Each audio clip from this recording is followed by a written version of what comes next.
How to prevent stroke. Here are 7 ways to start reining in your risks today to avoid stroke, before a stroke has the chance to strike. Number 1. Lower blood pressure.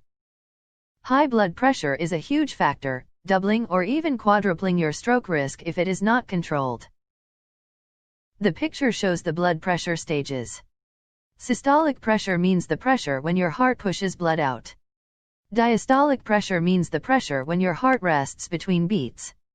The picture shows what normal blood pressure is. The normal blood pressure is having systolic of 120 and diastolic of 80, or 120/80. Elevated blood pressure means your blood pressure is slightly above normal. It will likely turn into high blood pressure or hypertension. High blood pressure, which is a higher risk for stroke. Hypertensive crisis is a severe increase in blood pressure that can lead to a stroke. So how to achieve normal high blood pressure?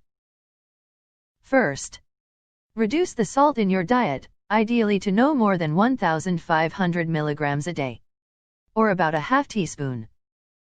Next, increase polyunsaturated and monounsaturated fats in your diet, while avoiding foods high in saturated fats and trans fat. In the picture, you will see the types of fat and its information.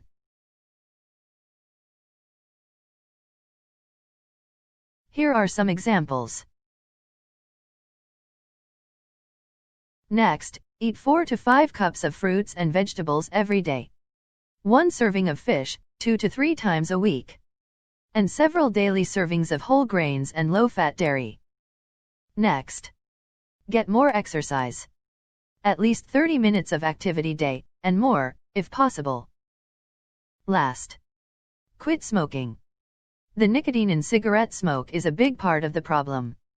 It raises your blood pressure and heart rate, narrows your arteries and hardens their walls, and makes your blood more likely to clot. It stresses your heart and sets you up for a heart attack or stroke. Number 2. Lose weight. Obesity, as well as the complications linked to it, including high blood pressure and diabetes, raises your odds of having a stroke. If you're overweight, losing as little as 10 pounds can have a real impact on your stroke risk.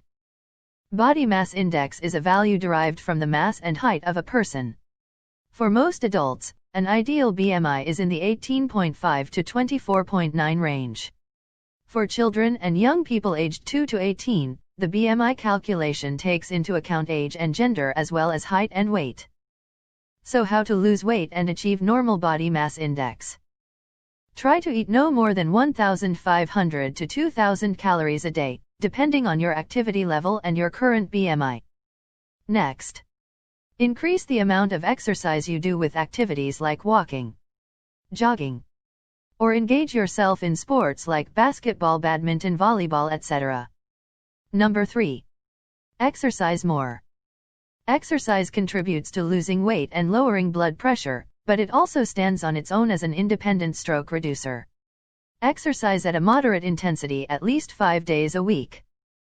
To achieve it, take a walk around your neighborhood every morning after breakfast. Start a fitness club with friends. When you exercise, reach the level at which you're breathing hard, but you can still talk. Take the stairs instead of an elevator when you can. If you don't have 30 consecutive minutes to exercise, break it up into 10 to 15-minute sessions a few times each day. Number 4. If you drink, do it in moderation. Drinking a little alcohol is okay, and it may decrease your risk of stroke. Studies show that if you have about 1 drink per day, your risk may be lower. Once you start drinking more than 2 drinks per day, your risk goes up very sharply. Make red wine your first choice, because it contains resveratrol, which is thought to protect the heart and brain. Number 5. Treat atrial fibrillation. Atrial fibrillation is a form of irregular heartbeat that causes clots to form in the heart. Those clots can then travel to the brain, producing a stroke. Atrial fibrillation carries almost a 5-fold risk of stroke. The symptoms of atrial fibrillation are different for everyone. Some people will have no symptoms of atrial fibrillation and will only have the condition diagnosed while being examined by a doctor for something unrelated. For those who are aware of their atrial fibrillation, some will experience mild symptoms once in a while. Others will experience more debilitating symptoms on a daily basis. Common symptoms include feeling breathless, feeling faint, palpitations, tiredness, chest discomfort, having difficulty exercising. If you have symptoms such as heart palpitations or shortness of breath, see your doctor for an exam. You may need to take an anticoagulant drug, a blood thinner, such as warfarin, Coumadin, or one of the newer direct-acting anticoagulant drugs to reduce your stroke risk from atrial fibrillation. Your doctors can guide you through this treatment. Number 5. Treat diabetes. Having high blood sugar damages blood vessels over time, making clots more likely to form inside them. Keep your blood sugar under control. Number 7. Quit smoking. Smoking accelerates clot formation in a couple of different ways.